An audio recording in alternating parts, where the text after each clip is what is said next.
Hi friends, beetroot ഈത്തപ്പഴം അച്ചാറിൻ്റെ recipe ആയിട്ടാണ് ഇന്ന് ഞാനിവിടെ വന്നിരിക്കുന്നത്. ഇത് നല്ല ടേസ്റ്റി ആയിട്ടുള്ള അച്ചാറാണ്. അതുപോലെ തന്നെ വളരെ സിമ്പിളുമാണ് ഇത് ഉണ്ടാക്കിയെടുക്കാൻ.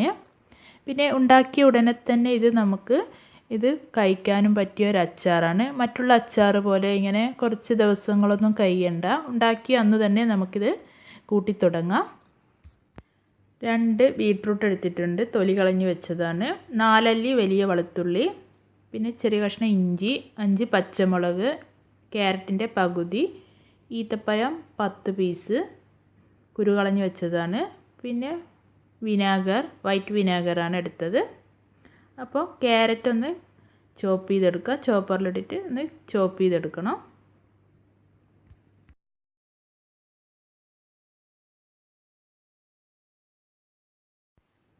മിക്സിയുടെ ചെറിയ ജാറിലേക്ക് ബീട്രൂട്ട് ചെറിയ പീസാക്കി കട്ട് ചെയ്തിടാം.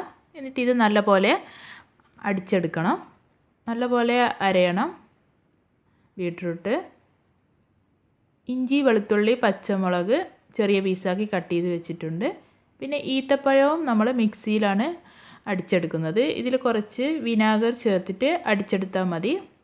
എൻ്റെ കയ്യിലുള്ള നല്ല സോഫ്റ്റുള്ള ഈത്തപ്പഴമാണ്, അതുകൊണ്ട് പെട്ടെന്ന് തന്നെ ഇത് അരഞ്ഞ് കിട്ടും. നിങ്ങളുടെ കയ്യിൽ കുറച്ച് നല്ല ഉറപ്പുള്ള ഈത്തപ്പഴമാണെങ്കിൽ കുറച്ച് നേരം കുതിർത്തി വെച്ചിട്ട് അടിച്ചെടുത്താൽ മതി.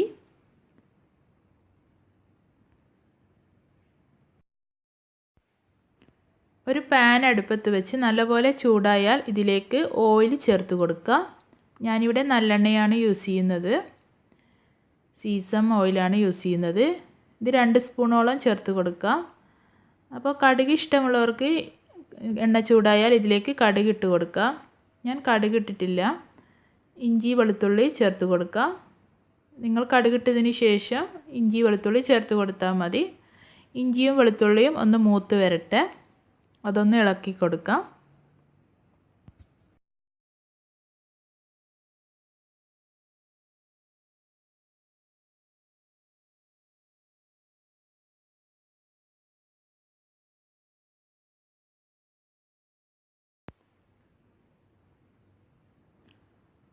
ഇനി ഇതിലേക്ക് പച്ചമുളക് ചേർത്ത് കൊടുക്കാം. 5 പച്ചമുളകാണ് ഞാനിവിടെ എടുത്ത് ചെറിയ പീസാക്കി കട്ട് ചെയ്തത്. പിന്നെ നമ്മുടെ ക്യാരറ്റ് ഗ്രേറ്റ് ചെയ്തതും ഇതിൽ ചേർത്ത് കൊടുക്കാം. 1-2 മിനിറ്റ് ഇതൊന്ന് വഴറ്റി കൊടുക്കാം.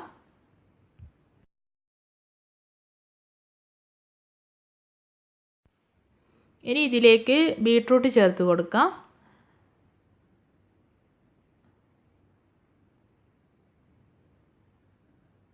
ബീട്രൂട്ട് ചേർത്ത് ഇത് നല്ലപോലെ മിക്സാക്കി കൊടുക്കാം.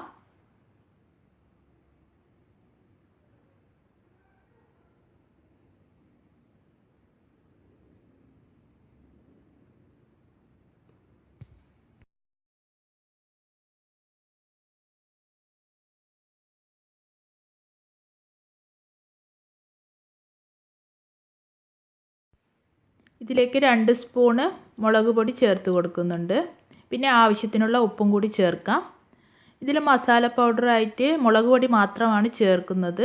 വേറൊരു മസാല പൗഡറും ഈ ഒരു അച്ചാറിൽ ചേർക്കുന്നില്ല.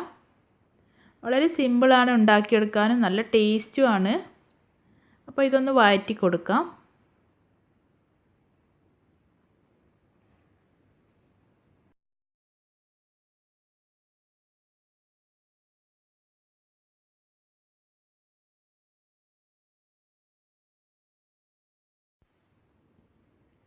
ഇനി ഇതിലേക്ക് അടിച്ചു വെച്ച ഈത്തപ്പഴം കൂടി ചേർത്ത് കൊടുക്കാം.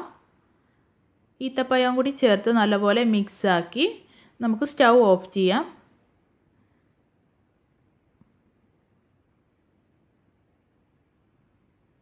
അപ്പോൾ ഇതിൽ ഉപ്പൊക്കെ കറക്റ്റാണെന്ന് നോക്കാം.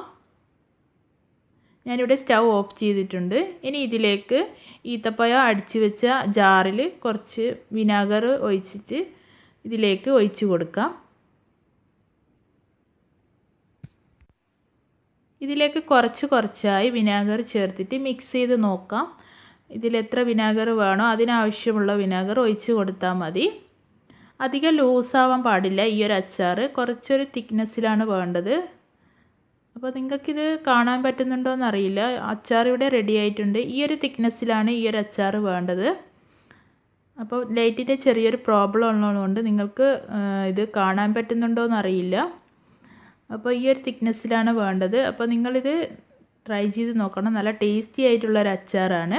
അപ്പോൾ ഇഷ്ടമായിട്ടുണ്ടെങ്കിൽ തീർച്ചയായും ഇത് ലൈക്ക് ചെയ്യണം. അതുപോലെ തന്നെ ചാനൽ ഇതുവരെ സബ്സ്ക്രൈബ് ചെയ്യാത്തവരുണ്ടെങ്കിൽ താഴെയുള്ള റെഡ് സബ്സ്ക്രൈബ് ബട്ടൺ ക്ലിക്ക് ചെയ്ത് സപ്പോർട്ട് ചെയ്യണം. അതിൻ്റെ അടുത്തുള്ള ബെൽ ഐക്കണും കൂടി പ്രസ് ചെയ്താൽ ഞാനിടുന്ന പുതിയ വീഡിയോസിൻ്റെ നോട്ടിഫിക്കേഷൻ നിങ്ങൾക്ക് ലഭിക്കുന്നതായിരിക്കും. താങ്ക്